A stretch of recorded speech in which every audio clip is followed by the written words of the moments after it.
Would you all please rise if you can for the pledge? I pledge allegiance to the flag of the United States of America and to the republic for which it stands, one nation, under God, indivisible, with liberty and justice for all.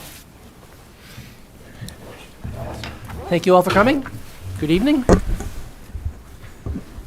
We start, as always, with our public comment period. We have not had anyone sign up to deliver public comment this evening.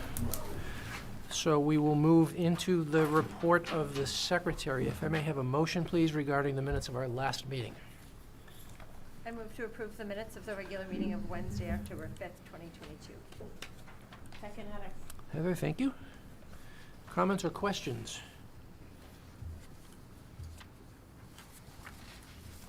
I went through these this morning, and they look really good. I know, they didn't really find I think anything we've moved that to a stood really out good much. place in terms of the level of summarizing. and- Yep.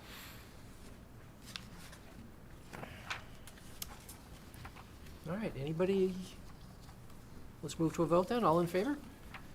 That's 5-0. Very good. Thank you. And that brings us to the report of the chair. The one item on the agenda is the town officials meeting, and Jen, I'll ask you if you don't mind to talk to that in a minute, but I do want to mention that we just concluded a workshop with the Rollinsford, New Hampshire Board.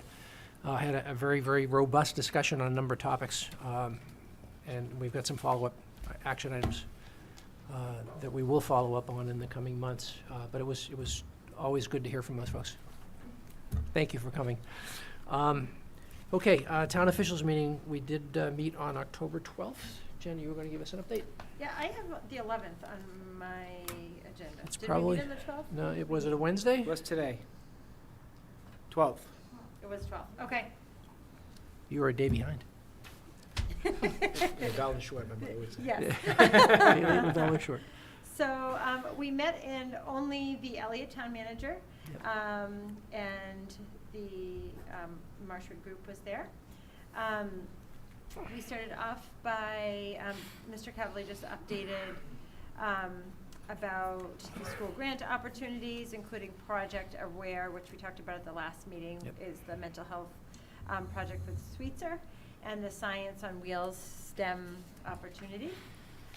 Then we spent some time talking about the budget, both the district budget and the town budget. Mr. Cavalier updated Elliott that we were still finalizing enrollment to get numbers to prepare to start putting the budget together for the coming year, and assessing the facilities in the buildings, and that there was looking at some grant options to help offset costs there.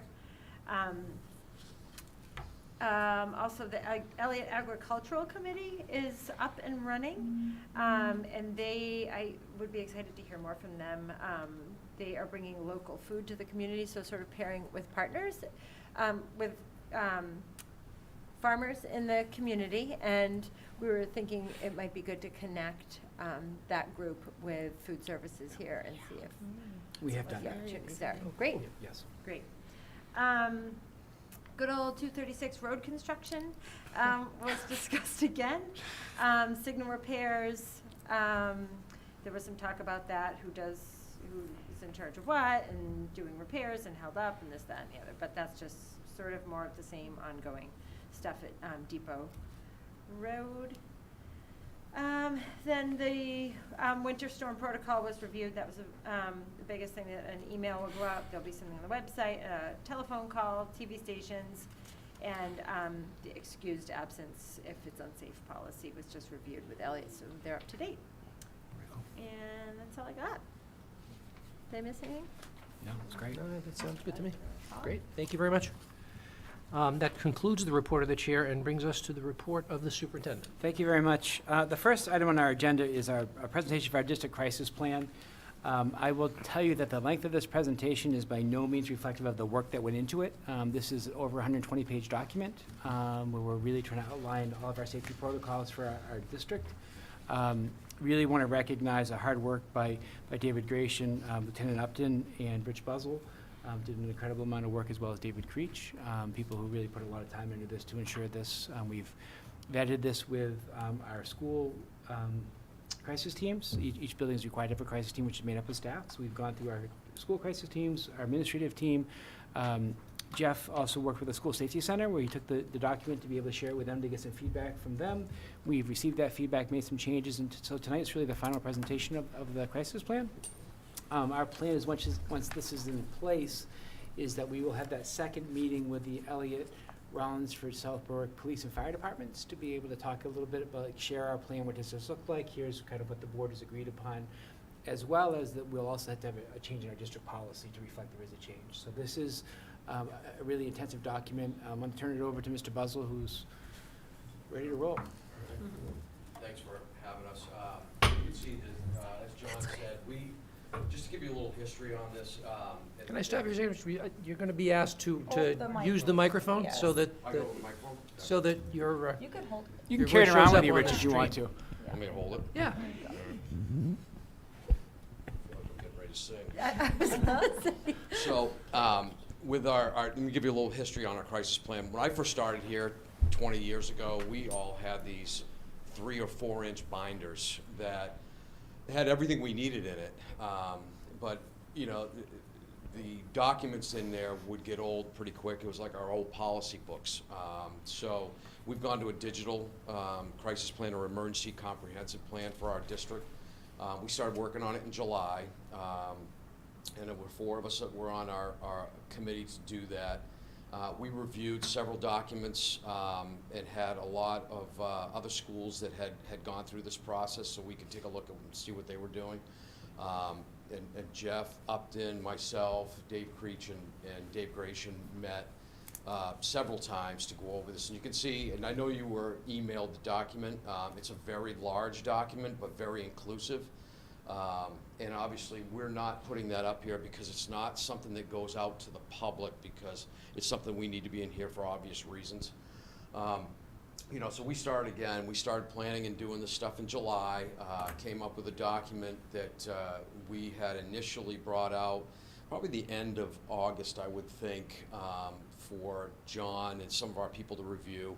And John did a really great job with us as well, and had a lot of the town people, the emergency management people in here, and I think that was August, John, August, that yeah. we had them all It in was here. Jim Daly's last day, yeah, It- 31st. Yeah, and I'll tell you, it was great because, you know, and I didn't even realize it, and I've been here a long time too, like, we've never done that before. And we had everybody that was involved in any type of an emergency crisis plan or could be involved to be with us so we could talk. And we got a lot of thank yous from our townspeople saying this is the first time, and a lot of those people had been there on their positions for a long time too. So it's good to get everybody on board, tell them what we were doing. In our interaction, as you know, we've been working with Alice, and we've contracted with Navigate 360 to do a lot of work with and they've been in our buildings taking pictures and having maps for us that's integrating with this plan as well, which is great. You know, I'd say one really key point here is that when we were kind of nervous after we got our document, you know, did we do everything correctly? You know, because we took a lot from what other people were doing and tailored it towards Marshwood and our school system. And I thought the great thing, and Dave, you could probably skip to slide number 3. You know, we had 3 areas out of that 100 and some odd, 120 page, 117 page document that they told us to take a look at, and really one, because we're accomplishing the maps and the communication plans already. But our next one, and this has been a common one with other schools that we've been told, the transportation piece is really difficult, especially when you get into an emergency situation when it's a time that when you may not have all your drivers on board, like it might be an end of the day type of thing or the beginning of a day type of a situation. So we're trying to game plan on what we would do in that situation. And we talked about reaching out to C&J Trailways, reaching out to some private bus companies, having them as a backup for us, Ledgmere, or other school systems as well. So again, this is a working document, and even the person that, I'm trying to remember her name, Jeff, that sent us the document from Maine Center's, Melissa. It's common for other schools to run into that too as well, but we're going to have that plan in place, and we feel really, really good about it. And I don't know if Jeff or Dave wants to add anything to it, but you know, those were really the only 3 areas that we needed to work on, and really the transportation piece is the one that we're gonna accomplish pretty soon. We just gotta get, you know, in place with those companies to have them as a backup and have people know. But the document, as you probably reviewed, it's really super inclusive. It has every scenario that you can possibly talk about that we use is pretty, like our playbook. You know, if we run into a situation where, you know, there's either an emergency or something tragic that's happened in our district that we can use, and our principals and admin team and teachers can use as a resource. So we feel really, really good about the document. So I'd love to answer any questions too, if anybody had. You want to show the Navigate 360 stuff? Yeah. Yeah, if you were. So Jeff, were you going over this, or was I going over? I thought you were. I thought I was going to, but Oh. I don't care. You definitely can. Yeah. I'm done singing. Thank you. Thanks. That's great. You're going to LA. He probably sings better than I do. So this is just a picture of the landing page, right? So we're not going to go in and show you, like you said, some of the inner workings, but this is both web-based, and we have an app that administrators and teachers can have on their phone. And one of the top things is call list, right? So in an emergency, you know, we have all those numbers in one place. It's not, oh, where's that paper? Where's that to-go box? You can just pull it right up, click on it. You've got the maps for the floors, the flip charts, and it'll list all the different scenarios. So they can, oh, this is this scenario. Click on it, and there's the specific information for what we're dealing with in the event, that particular event. The safety plans is the 120-page document, which has been uploaded for the district site, but we're waiting to get those that feedback so we can revise it before we then also upload it to each individual school site as well. And that's also like linked glossary kind of thing, so you can skip and find where you need to go for all the other stuff. And of course, keeping track of logs and other documents and stuff like that. And it'll all be uploaded there, but we're only just starting to get all that information put in there, and finishing that'll be the big hurdle to getting the rest of that in there. So we don't want to have to read, some of it would copy this over into here. So get the one done, and then we can start copying and sharing it out to the other parts.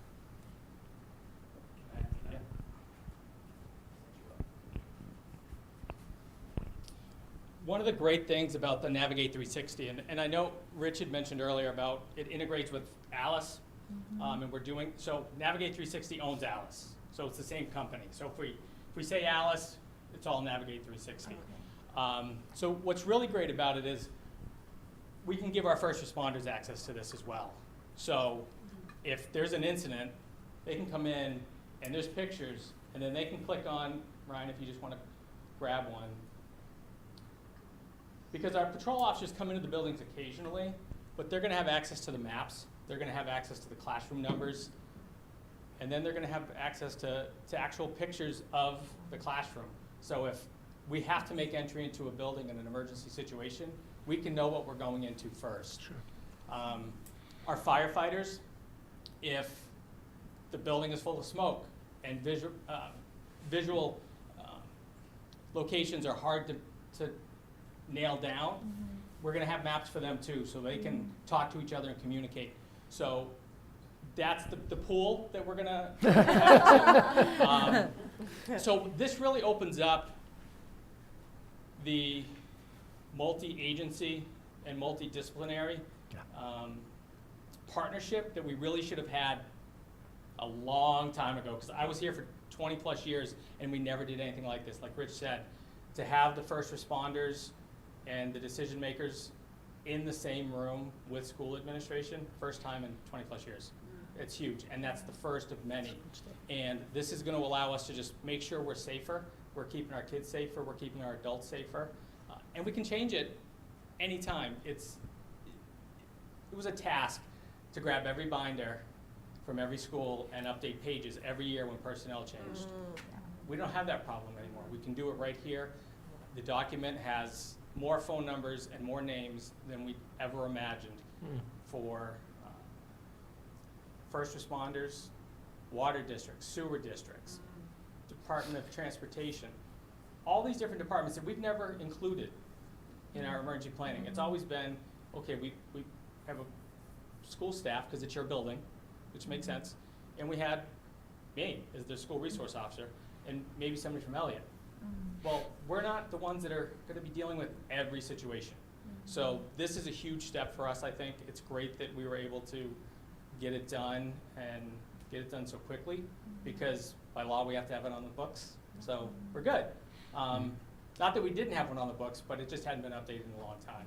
So it's a huge step forward. We're really excited about rolling out the Navigate 360 Emergency Management Suite, and if there's any questions, that's what we're here for. This has been part of our administrators training when we meet on Mondays, just about how do you use the voice messages, how do you activate. So right now, the point that David brought up is really important. So we're doing our final revisions. It will be then uploaded to every building so then the principals can go in. Our hope is that on the November 8th meeting, we can start to show what this app looks like to our staff. We kind of put our toe in this water years ago with the, what was the phone thing, Jeff? Crisis Go. Yes. Crisis Go did not have near the level of detail of this. And so this is really a hybrid of Crisis Go and our crisis plan. We also are gonna have a person in the central office who will be responsible for updating the document. Because what happens is you have these documents and then no one updates it, and then all of a sudden, it's not worth anything, you know, and so we're scrambling trying to find phone numbers. And so we will have a person who does that, and then every August 31st, we'd be able to get any name changes from the different schools to be able to update our crisis teams to be able to go from there. So it really creates some real clarity, down to the point where if you go into the app and it says, you know, you need to do 8 fire drills according to state of Maine law, you did it on this date, you put the date in, it's done. And so you can track it all through the computer, so if there's ever any compliance questions, we can answer those. So, a tremendous amount of work by this group. Just, you know, I just really can't honor them enough for what they've done. Sure. Can I just ask a quick question? When you do a fire drill, does that drill this system as well? Is that? It could be. So fire drill is interesting. You say that, Jen. Yes, we could. But one of the things that we're, you know, and I'll give Jerry Brunel a lot of credit, is that, you know, how do you, one of the situations, you didn't ask this question, but I'm going to go answer it anyway. One of the things that's really tough is how do you begin to integrate the idea for students around Alice in kind of the, you know, that's a tough conversation to have. And so what's the entry point? And so Jerry's going to use fire drills as an entry point. So when we have a fire drill now, what he'll do is he'll say, you know what, the doors by the 5th grade classrooms downstairs, you can't go in that area. And so if that's your evacuation plan, what do you do? And that would absolutely, that would coincide with our plan that we have. Yep. But it's a simple way to start having kids understand that we're not doing this rote, you go to the same place every time. Right. You need, like, the big idea now is follow directions. Yes. Right? And so that's an easy integration way, but that plan is part of this. Yeah. That staff can go over, and there's some more work that we'll do kind of on the classroom-based level over time, but this at least gives everybody the same information. Okay. So, anything else, folks, questions? Ryan, this is what you were gonna show also, right, so that? Okay, so, that counts as 1 and 2, just in case you want. One and two, yeah. Thank you guys very much. Thank you. Yes, Wow. thank you. Yeah, That's excellent. amazing work. Appreciate Wonderful that. progress. Incredible. Well done. Number 3 on the agenda is the Maine Integrated Youth Health Survey. Data has come back, and so I just wanted to kind of set it up for you a little bit. I know we've talked about it a little bit, but that survey was given in November of 2021. And so that kind of changes how the typical cycle, it's usually February of 2021, and you do it every February, every 2 years. And so it was given basically 11 months ago. We will look at it right now, we just got it back, and then there will be a second assessment that is given in February for the 2023. And so there's going to be really little to no lag in between the surveys. We sat down at York Hospital. We met with the Choose to Be Healthy Coalition, so representatives from York High School, York School System, Kittery School System, Zola School System, and ourselves were there. We had about 15 people there to get the data. We went through it. There were some things I think that we're really excited about, and there's some things that we're really concerned about. And so mental health is an area that we have some concerns in being able to figure out how to best support students. And so, as you know, I've asked Sally Minahan to come in and present to all of you in the first meeting in December. And the reason we did that is because, remember, the first, we wanted to be able to focus on the anxiety presentation that's going to happen on November 9th. So if you want to make a little side note, November 9th, 6 o'clock at Marshall High School, we'll do an anxiety, and we'll get a presentation that Mr. Quinlan's doing for us. But we'll do that in December. In the meantime, I have already met with all the stakeholders of the information. So I've met with food service, I've met with the high school, middle school had to cancel, but I will meet with the middle school once Mr. Creech returns, to say, look, here are what are the 3 things that concern us the most? Let's look at this and, what does that look like? And so, for us, it depends on the building, but we're gonna start building some plans around that, and how do we use this as an opportunity to grow, and how do we best support our students? One of the areas that kind of ties to this that I'm concerned about is that Marshwood Middle School, Marshwood High School has not had a Sweetser counselor in either one of those buildings now the entire school year. And so, although Sweetser isn't employed by the district in this capacity, we give them a space, and then they are able to see kids throughout the course of the school day to give an accessibility opportunity for families who may not be able to drive kids back and forth. And so we are in dire needs of school counselors. That is, spoken directly from Lindsay Etzen, talking to her on Thursday. So I've been on the phone with Wendy Anders. We feel like we have someone in place for the 24th of October that they would start at Marshwood Middle School. I'm still waiting, holding my breath that we can get someone here at Marshwood High School right away. When you say school counselors, you mean? Social you mean workers. Sweetsers. Sweetser Yeah. workers, sorry. Okay. I'm sorry, pardon me, thank you. Yep. School social workers, and so we're really working very hard to be able to get those people in place. It's gonna be really important for us, and so that's, a lot of the work that we have to do is tied to that, but, we will address that. Brett and I had a great conversation. He has a plan to kind of start addressing the 3 critical areas that he saw, and then we'll move from there, but I just wanted to be able to share kind of where we are with everybody. Okay. Excellent. Any questions? The interesting part is the timing. That November of last year. So I think you got to remember where we were as a school. That was remember that at that point in the year we were having the controversy of whether or not we should have a prom or not. There was a lot of angst around that. We were worried about mental health. That was some things we really had some strong feelings about. And so, I think that's where we were. And so that would be a moment in time, and we'll look at that. I was interested that the feeling safe at school numbers were really positive. So that's a good sign. But again, that could have been a November thing, and how do those things change? So we have these moment in time snapshots that we'll look at and be able to address accordingly. We were still wearing masks in November 2021, right? We Yeah. were, yeah. Some would say dragging our feet on Yeah, masks. yeah. We didn't remove masks till mid-March. Yep. We did it outside, I think, like the 27th of February, as soon as we came back from Yep. February break That's outdoors, and then we made the transition. That's right. It's Yeah. burned in my brain forever. Yeah. So, Yeah. any other questions? I just wanted to kind of let No, you know that's that we're great. having these conversations. Sally has agreed to come in. This is something we take really seriously, and, there are some things that I'm concerned about, and we're trying to find a way to address it right away. And again, it's not just Marshwood data, it's also state data. It also shares the 2019 data, so you can see the kind of as things evolve. Good. So. Not to get super off topic, but I guess this is on topic, and can you just tell us a little bit about, so there's gonna be an anxiety presentation at the Yeah. high school on November 9th, at what o'clock? 6 o'clock. 6 o'clock. That's my This is understanding. gonna be open to the entire, Entire district. Entire We're going to district. advertise it with our families, let Great. them know. We're going to create some opportunities where we would like to bring Sweetser in, we would like to bring Chartwells in, we would like to have a Komochi presentation so people can Mhm. kind of see what Yeah. Komochis are, and then, 4 or 5 different kind of opportunities for families to see some resources that are out there, and what Mhm. we're doing in the area of mental health. And then Steve Quinlan, who is in the area, will do a presentation on really just how do you cope with adolescent anxiety, and some tips and some conversations around that. Then it's about a half-hour presentation, Mhm. and then I'll open up for kind of a question and answer at that point in time. And he's doing a more general presentation, so parents or families that might have a 3rd grader who they're a little Yeah. concerned about, this would benefit them as well, right? 100%. He said something to us, I think, that really kind of like jolted us all, when he basically said, he may not have said it directly like this, I took it this way, let me just put it that way. But basically, like, if I duplicated it myself, I still wouldn't have enough time to meet all of the needed people who are calling me Right. to be able to That's get right. services right now. Mhm. So there is a dire need in this Yeah. area to be able to support that, so.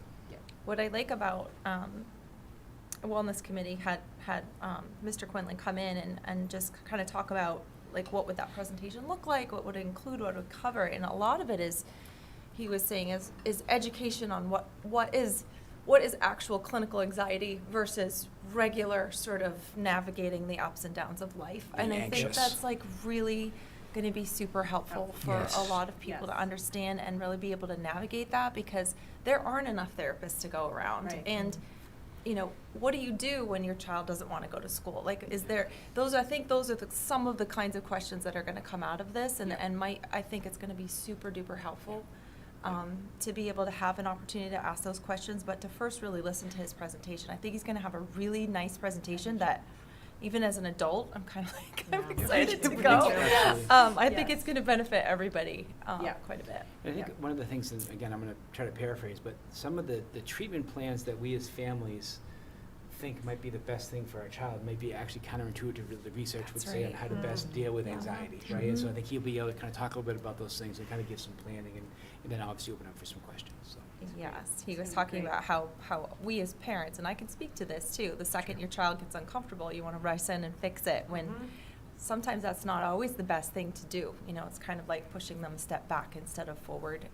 So that's the kind of stuff he's going to talk about, which is awesome. Excellent. And it will be, we'll advertise it over multiple mediums. And again, I just, Jerry and Nina really just do a fantastic job of chairing that committee. The participation has really been positive this year, and so I think we have some momentum. I'd like to do maybe something again in, the winter time, possibly. We'll see what that kind of looks like and, what the need might be and how this goes, so. It's great. Any questions about the Mayas or the 9th? We'll get it, parents will get information That's about correct. that and send Yep. home and all of that. Yes, absolutely. Number 4, we have talked about this quite a bit, but I just wanted to kind of give you the final view of this is our multi-tier systems of support handbook.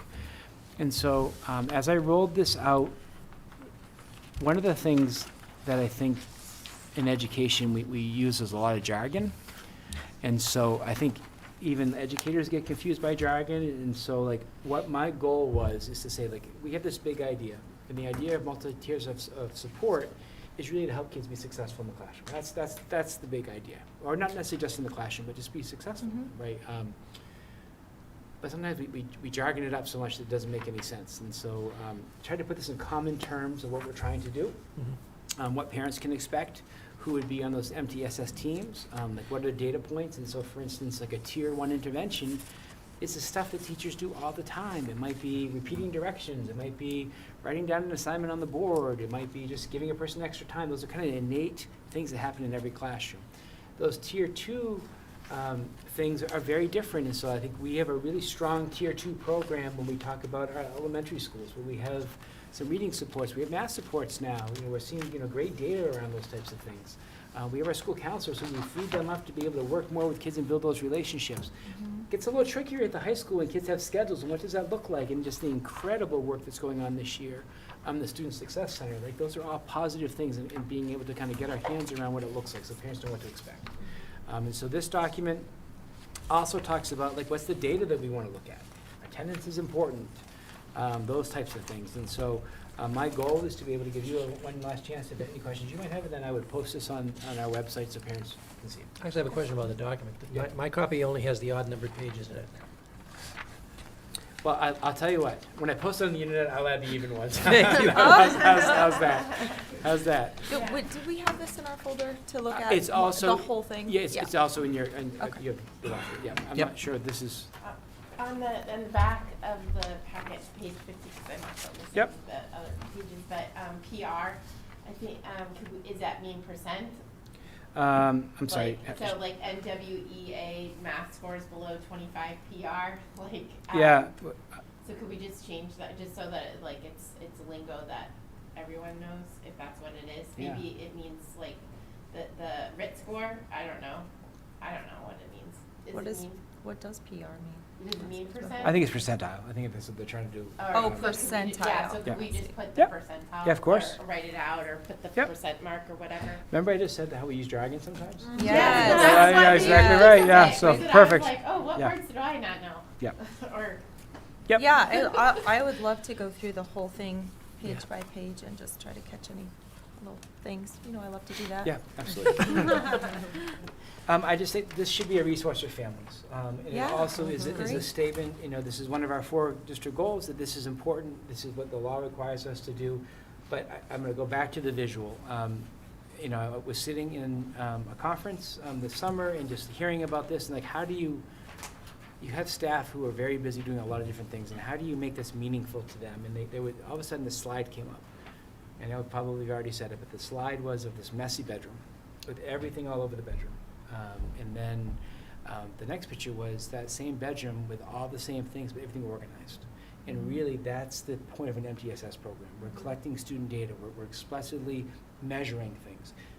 We're already doing it, but what we're not doing is this other stuff. And we're really trying to make it clear for people. So we're not saying do things that we're not doing. We already have a tier 2 intervention. We already have tier 3 interventions. But let's make sure we know what we're doing. We're talking about those. So the conversation becomes like, what are the best tier 1 interventions I might use in an AP science class? That might be a very different conversation than it might be than a general chemistry class. And like, so those are the type of conversations that we can start to have. And I know that, the buildings are doing that right now, so. It's a system. It's a system. It's a system and a Yep. framework, It's which a system. makes everything more efficient and useful, Yeah. right? Well, and the big idea was we want kids to do well in school, right? Right. Like that's the big idea, so. It's gonna help us do that. And one of the things, again, that elementary schools do really well is that, they have student data wells where you can go in and you can get 5 or 6 points of data on a student to say, look, how they do in the NWEA, how they do in the Fountains and Fennell, like all of those things, that's right in front of you. And so, Yeah. what's their attendance data? And so let's, we're gonna have the same conversation at Marshall Middle School. How do we, if I'm working on the 6 white team, there's no reason why I can't have every student listed out and saying, here's what the attendance looks like, here's what the NWA scores look like, here's what the common assessments look like, to be able to say, what are these patterns that we're seeing with kids so we can help them early before they fall? How would that be accessed, that data? There's a data room where Okay. staff would go in and have conversations about student data. So that would be very simple just The to have it. access is there to look at. And all literally, those things. it's charts on a wall. Oh, wow. So Okay. it's being able to access that. I mean, I think Melanie does a great job, Melanie Dodge, who is a data organization Queen. expert. Yeah. But, there's Google Docs and things that obviously that you can do as well, so which is probably a little bit easier, but. Because remember, the tricky part is that in elementary school, you might be 1 to 18. At Marshall Middle School, you could be 1 to 80 because, you have the same 80 students for science, social studies, math, and English language arts. And so it's just a little bit different, but, that data is relevant. And so the beauty of the middle school schedule is it's really set up for this. The whole idea is that you have that second opportunity in the day because you share 80 students. Let's sit down and talk about how those 80 students are doing. If kids are struggling, that's the time to do it. And that's why it's built in the schedule that way, so. That makes sense. Yep. Great. Any questions on that? No, thank you. A couple of loose ends that I just wanted to mention, and I meant to put this on, but I just wanted to say it. I had a couple of questions about snow days, and it came up during our Wednesday meeting. Just so people know, we are going to run a traditional snow day program, where if it snows, we're going to take the day off, and we're going to add it onto the end of the calendar. So we're not a school district that puts 180 days on the calendar, and then if you don't use them, you take it away. We put the 175 days on it. If we have to add days because of snow days, we add days. State of Maine's changed the rules a little bit because some of these schools have tried to do the remote programs, and we decided that we weren't going to do that. But there were some issues around lunches and reimbursement for meals around that, and so it's become a little bit trickier. So we're just going to stick with what we know. Of course, if we ever got into a situation where we get to 8, 9, 10 snow days, then we might have to think about it a little bit differently, and we should have that conversation at that time. But this is the intent is to be able to hold true to that right now. Yeah. The other thing is kind of a late-breaking development, and I don't know that there's anything we can do about it right now, but an email was sent out today that Rich Buzzell shared with me that basically said that the Maine Principals Association and the Maine Hockey Officials Association have failed to agree on a contract. And so what that means is that there is no hockey officials for the hockey season right now. The MPA basically has said, look, we've tried to give all the rationale of what they've done. They've given an increase, and they just can't come to an agreement. So they want us to proceed with the season, but because if things change, they want to be able to support having games. But right now, we're in a really weird state of flux as to what does that mean for hockey. On top of it, hockey is a little bit trickier beast than other things because there's a vast majority that is really parent-funded and parent-spent. And on top of it, we've got 4 school districts that kind of do the hockey program with us. So our next step is to be able to have a conversation with those 4 school districts.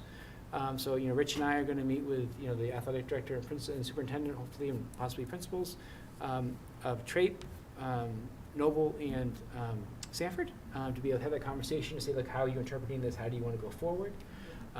the last thing that we want to do is take away from kids opportunities to be involved.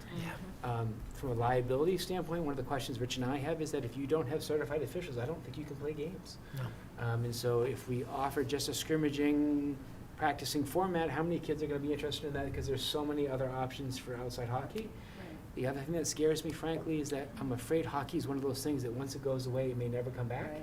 Because there's so many other opportunities for kids to play. Right. Yeah. That would be heartbreaking. So we want to work. Our goal is to be able to keep kids actively involved and find ways to do things. But it's not necessarily just our decision. And so we're going to gather some more data. It may come to you that we need to have a conversation at the board level just to say philosophically this is how we're approaching it. The reality is if we're going to have that conversation, it's probably going to have to be in the next 2 weeks. So when we come back, probably that first meeting in November is going to be on the Yeah. agenda, I would guess. Yeah. Or you're going to get some fireworks saying they have an agreement, and then we don't have to worry about it. But So that could still happen. that could still happen. I'm struggling a little Scrubbing bit, out frankly. I understand all sides involved have their viewpoints. I just don't like the idea that kids are caught in the middle of this. That Exactly. really makes me very uncomfortable because we're taking away student experience when our data tells us clearly kids need to find more ways to be attached to the school biggest rather thing than right less. now. And so we've got to figure that out. And that's hard for me to get my head around because I just think I don't like it when adult issues impact students. And that's what it feels like right now. So, any questions about that? No. Keep our fingers crossed on that Okay. one. Yes. Rowan, you are up. Cool. I'll start with the sports report. So our Hawks volleyball hosted their own Dig Pink Night to celebrate their season and support breast cancer on Wednesday, October 12th at the UNH London Gymnasium in Durham. The Marshwood boys soccer defeated Sanford 10-4 and Biddeford 5-0 and Falmouth 1-0. The boys will finish the regular season with 12 wins, 2 losses, with a win 5-0 over Cheverus. They'll head into playoffs this next week. Marshwood girls soccer defeated Biddeford 7-1 and finished the season with a record of 12 wins and 2 losses like the boys after the final regular season game against Falmouth. The Marshwood girls won at the Massabesic cross-country meet, scoring 22 points, and 5 of the girls placed top 7. Wow. And the field hockey will have their first playoff game this Friday. On to extracurriculars, our new Quiz Bowl team had their second meet on October 15th. Riley St. Pierre, William Sandusky, Bridget Shontag, Eva Hersey, and Annabelle Taff represented Marshwood. They came in 9th out of 10 teams, and many of them will participate in the November 5th meet at Coney High School. The Environmental Club had a successful beach cleanup advised by Mr. Johnson on October 9th. Interact is planning on trick-or-treating for canned goods on Halloween this year.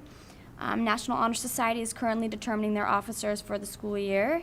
And the Civil Rights Team recently wrote an email and provided advisors and staff members with resources and information in regards to the importance of Indigenous Peoples Day.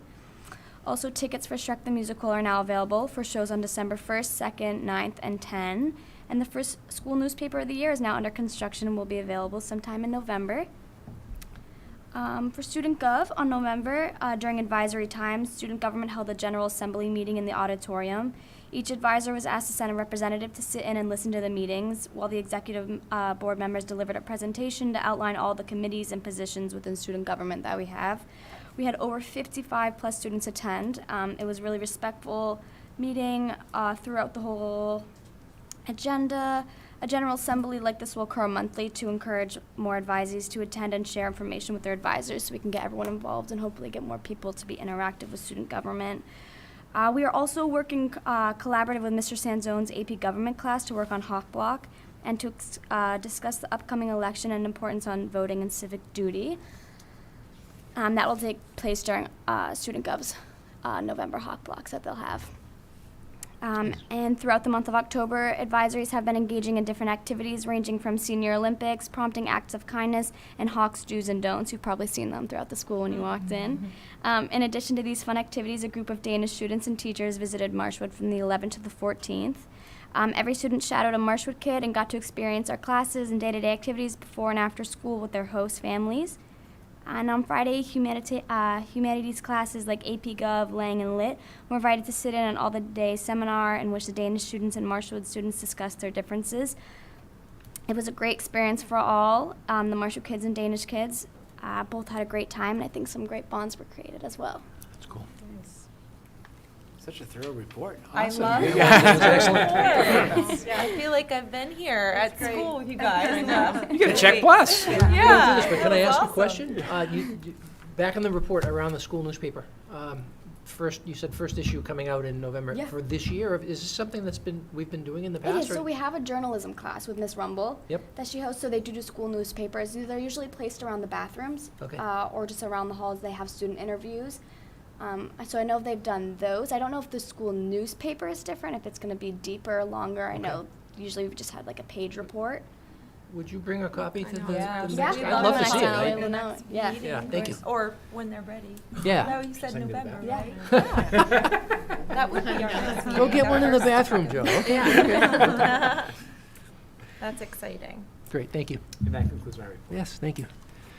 We have had no correspondence upon which to report, so we'll move into the report of the committees, starting with Finance and Facilities, which met earlier this evening. I'll do a quick summary of the September numbers, and then Rebecca, you're going to give us the rest of the facilities and transportation stuff, right? Okay. So general fund cash balance is looking good. We're running a little bit ahead on expenditures, ahead of budget and ahead of revenues, but that's largely due to a number of one-time only expenses that we incurred in this period: property and casualty insurance payments, the payoff on the paving at the Great Works School, the PFAS mitigation at the middle school, things like that. And we're at a place in the overall spend that's pretty close to where we want to be. So there's no warning signs. Adult education is as of September a little bit in the negative, but the expenditures and revenues tends to balance out, and that'll sort of level out. Food service, we don't have the numbers yet on September because we're waiting on a couple of missing invoices, and so we'll see what that looks like shortly.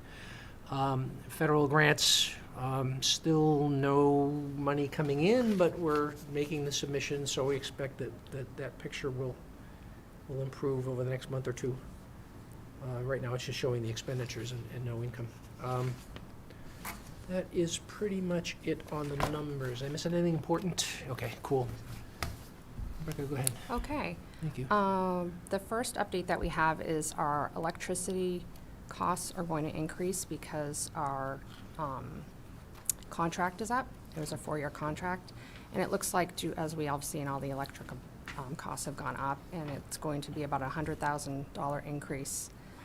But we're looking at a couple of different bids to see what we want to do, if we want to do a 1-year bid or 4-year, so we'll take a look at that.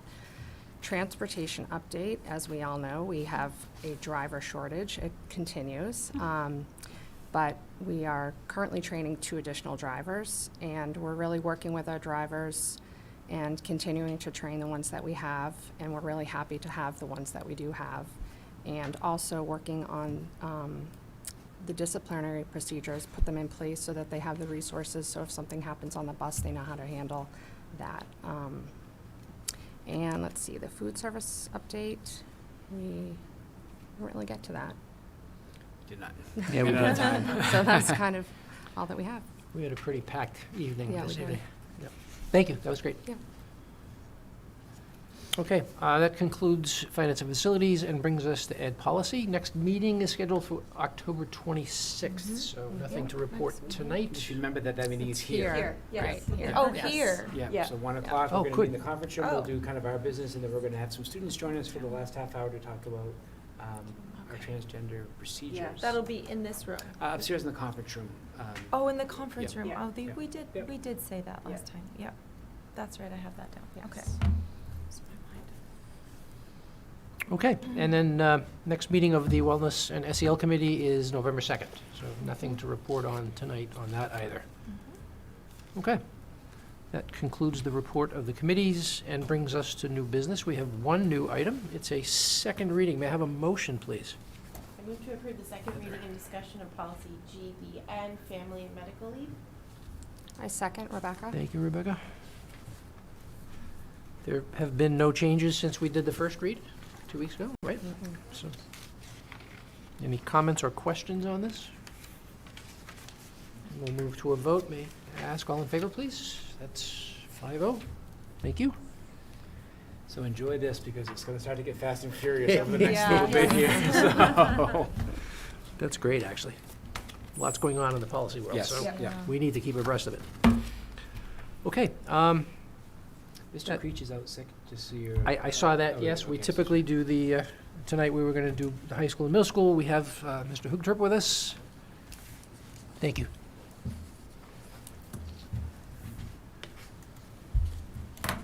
Thank you for the opportunity tonight to talk. I want to talk tonight about the New England Association of Schools and Colleges, or the Accreditation of Schools, which we refer to as NEASC. NEASC is a process that several schools throughout the state of Maine visit schools over a once in every 10-year cycle. The last time that Marshwood had its NEASC visit was actually 12 years ago. And the reason I think that we didn't do it 2 years ago was obvious with the pandemic. So the NEASC procedure has changed over the last 5 years. When I went through this 5 years ago at my former school, it really felt like it was kind of a compiling of a checklist and defending what you do process that sent in large teams to validate what you do and rate your school, and then set your improvement goals from that point on. The change also went from 7 standards to 5 standards this time. And I want to talk a little bit about the 5 standards. The first one talks about your learning culture. And that is, what are your shared values, your shared vision, your school-wide goals, and so on. So the first standard they look at, of course, is that. The second one is, how are students learning? What programs do you have in place that help students support their growth, their mindset, and how they're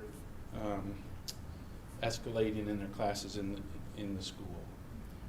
The third standard talks about the professional practices, and that's the work that teachers do to supply that opportunity to help kids learn. And they measure how you revise your curriculum and how you look at things departmentally and so on, and they examine that standard. The fourth standard is learning support, which Mr. Caverly was talking about. The MTSS is an example of one where when kids start to fall behind, what does the school do for interventions to help those kids in support? And the last one are your learning resources, and that just simply asks, does the school district provide the resources that teachers need to educate kids? And I bring all this up today because yesterday Bill Worley from NEASC visited our school. And he met with me for a half hour, and he met with our steering committee for an hour, who the chairs of that are Josh Livingston and Vinnie Johnson. And then we met with our second committee, which is our oh, it slipped my mind here. Self-evaluation? Thank you. Self-evaluation committee of those 5 standards. And now we have, so we've got that steering committee, the self-evaluation committee, and we have teachers assigned to each one of those standards to help gather evidence and talk about all the indicators for those standards to evaluate where we are. So what was 10 years, 12 years ago, a checklist of finding things to defend where you're at, is now take a true look at where you're at. It doesn't matter where you're at. Much better. Take a look at where you're at and then develop your goals to go through that. So we'll do that during the next year, and next November, they'll send in a small team to see how we're doing. 2 years after that, they send in another team to continue to monitor our progress and expand our goals in these areas. So it's a lengthy process, but it's a good process.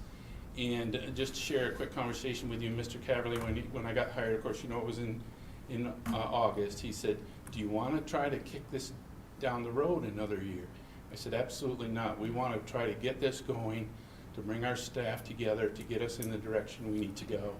And I think this will be one of the tools that will help us do that. So that visit happened yesterday, and honestly, I'm pretty excited, and I hope some folks are as well. But then he presented to the staff as well for about an hour at our faculty meeting yesterday. So, Great, that's exciting. Wow. questions on NEASC? What is the abbreviation Yes, I was for, gonna- the acronym is? New England Association of Schools and Colleges. Ah, right, Okay. okay, gotcha. Thank you very much.